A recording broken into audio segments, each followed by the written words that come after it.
네, 오늘도 참 좋은 날입니다. 주님과 동행하시는 은혜가 있으시기 바라겠습니다. 오늘 말씀은 에베소서 4장 1절에서 3절 말씀입니다.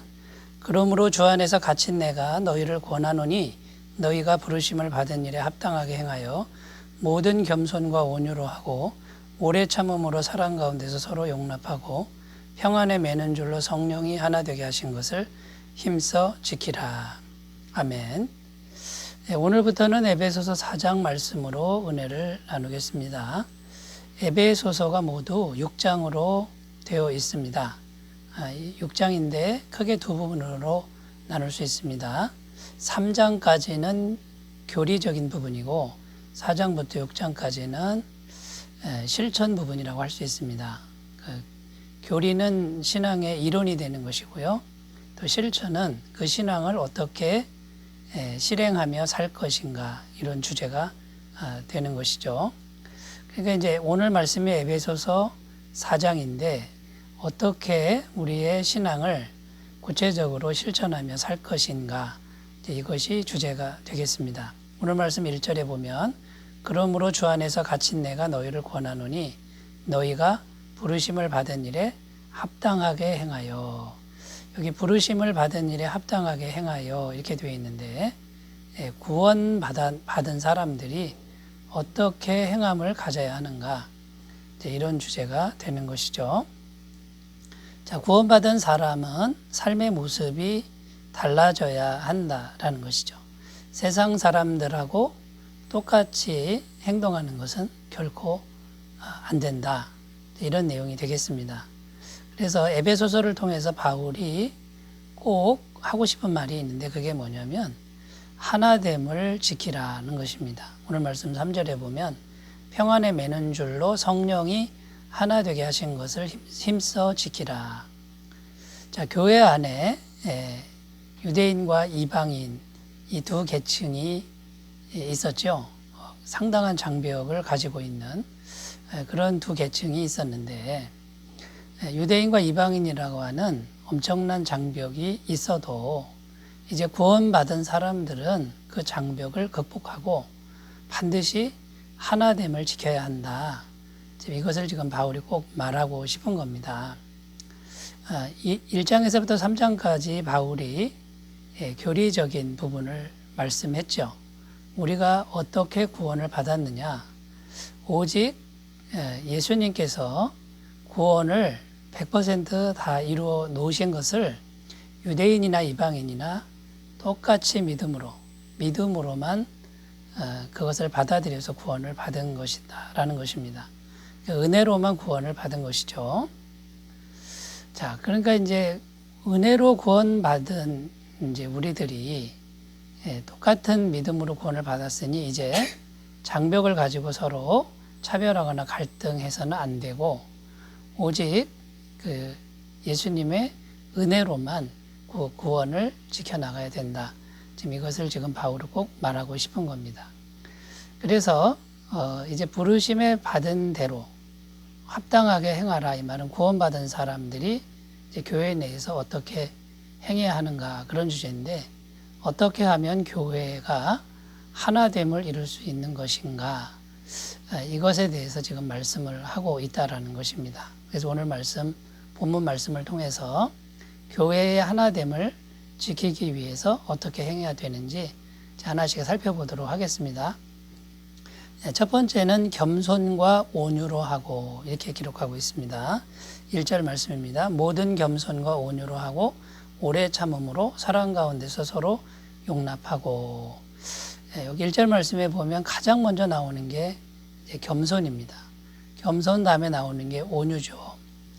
여러분, 겸손과 온유는 한 몸이라고 할 수 있습니다. 마음속에 겸손이 있으면 외적으로 나타나는 것이 이제 온유함이라는 거죠. 겸손과 온유는 한 몸이라고 할 수 있습니다. 그러면 이 겸손이라고 하는 것이 가장 중요한데, 교회가 하나됨을 지키려면은 겸손이 없으면 안 된다라는 것입니다. 유명한 교부 크리소스톰이라는 분이 계셨습니다. 이분의 별명이 황금의 입이다. 그 정도로 그분 입에서 나오는 말씀들은 정말 주옥 같은 말씀들이 많이 나왔다는 거죠. 근데 그분이 하신 말씀이 뭐냐면 이겁니다. 권세를 사랑하는 것만큼 교회를 분열시키는 것은 아무것도 없다. 이렇게 말을 했다라고 합니다. 여러분, 권세를 사랑한다 이 말은 겸손의 반대말이죠. 높은 자리 가려고 그러고 서로 권력을 잡으려고 하는 이제 이런 사람들이 있을 때 교회가 자꾸 분열된다. 이제 그런 내용이 되겠습니다. 그러니까 여러분, 교회 공동체가 하나가 되려면은 겸손이 제일이다. 무엇보다 겸손이 제일 중요한 것이다. 지금 이걸 말하고 있고요. 자, 예수님께서 교회를 어떻게 만드셨습니까? 한마디로 엄청난 겸손으로 만드셨다라는 거죠. 빌립보서 2장 6절에서 8절 말씀. 그는 근본 하나님의 본체시나 하나님과 동등됨을 취할 것으로 여기지 아니하시고 오히려 자기를 비워 종의 형체를 가지사 사람들과 같이 되셨고 사람의 모양으로 나타나사 자기를 낮추시고 죽기까지 복종하셨으니 곧 십자가에 죽으심이라.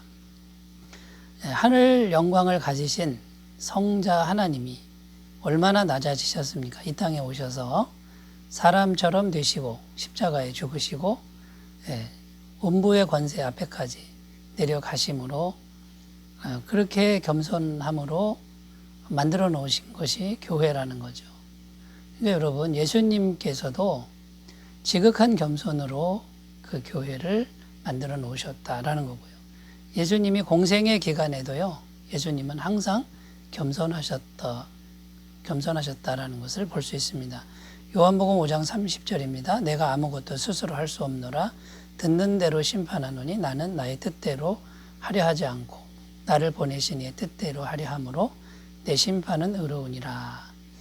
예수님은 항상 자신의 뜻을 생각지 않고 주님 아버지의 뜻을 생각하면서 순종했다라는 것이고요. 또 예수님께서 요한복음 13장 14절에 보면 이렇게 말씀합니다. 내가 주와 또는 선생이 되어 너희 발을 씻었으니 너희도 서로 발을 씻어주는 것이 마땅하도다.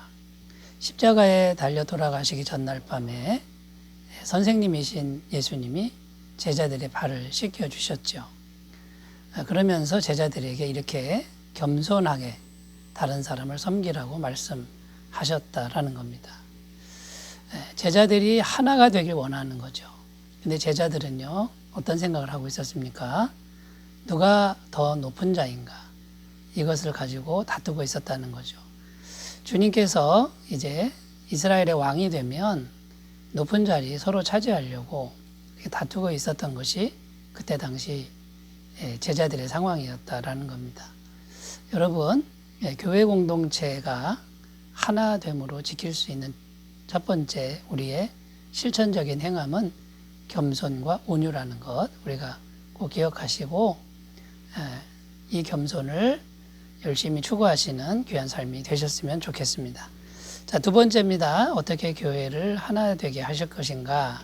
사랑으로 오래 참는 용납이다. 이렇게 지금 말씀하고 있습니다. 2절 말씀인데요.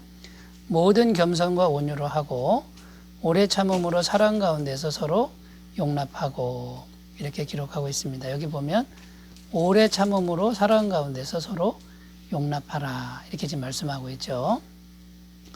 자, 오래 참음, 또 사랑, 용납 이런 세 단어가 나오고 있는데 오래 참음과 사랑은 한 몸이라는 것이죠. 겸손과 온유가 한 몸인 것처럼 오래 참음과 사랑도 한 몸이라는 겁니다. 그러니까 오래 참음과 사랑은 사실 동전의 양면과도 같습니다. 고린도전서 13장 4절에도 사랑은 오래 참고 사랑은 온유하며 여기 보면 사랑의 가장 첫 번째 덕목이 오래 참음이라고 이렇게 나오고 있습니다. 그 사랑은 고린도전서 13장에 나오는 사랑은 예수님의 마음을 말씀해 주고 있는 거죠.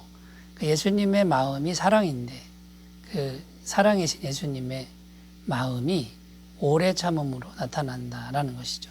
그래서 그 예수님이 지금도 죄인인 우리들을 넉넉하게 품고 용납하고 있다라는 말입니다.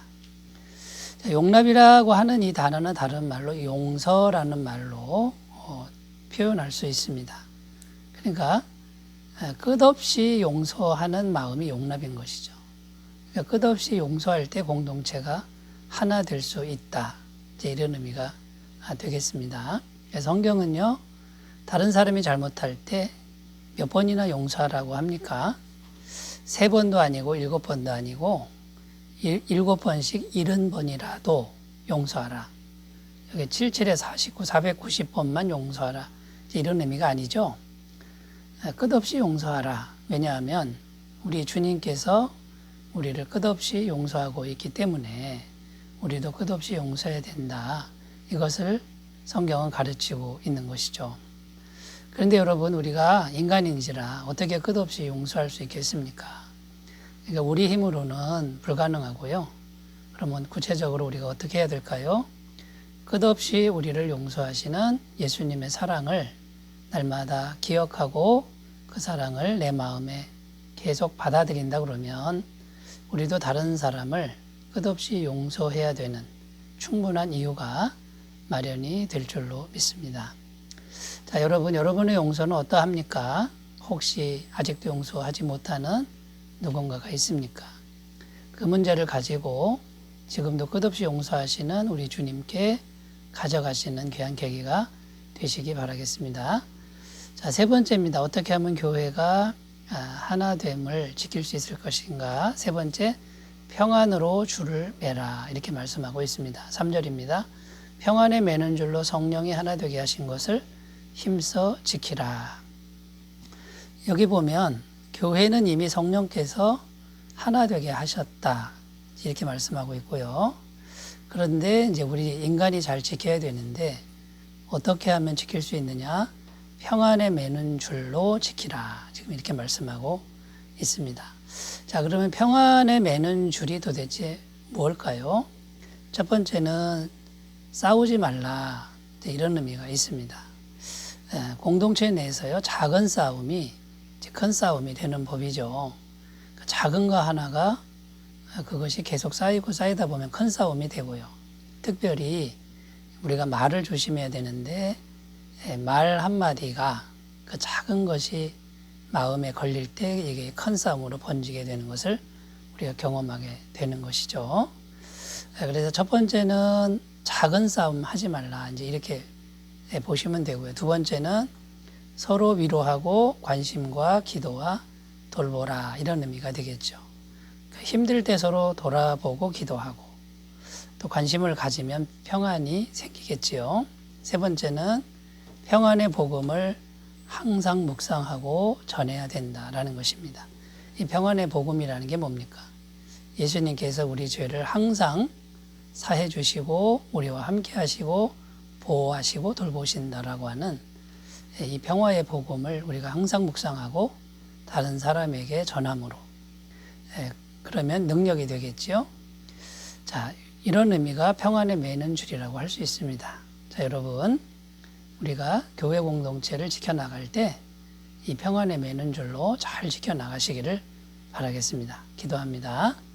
하나님 아버지, 우리가 교회 공동체를 하나됨으로 지켜야 하는데 예수님께서 보여주신 겸손의 모습으로 잘 지켜가도록 도와주시고 또 사랑으로 오래 참고 평안에 매는 줄로 잘 지켜가도록 인도하여 주옵소서.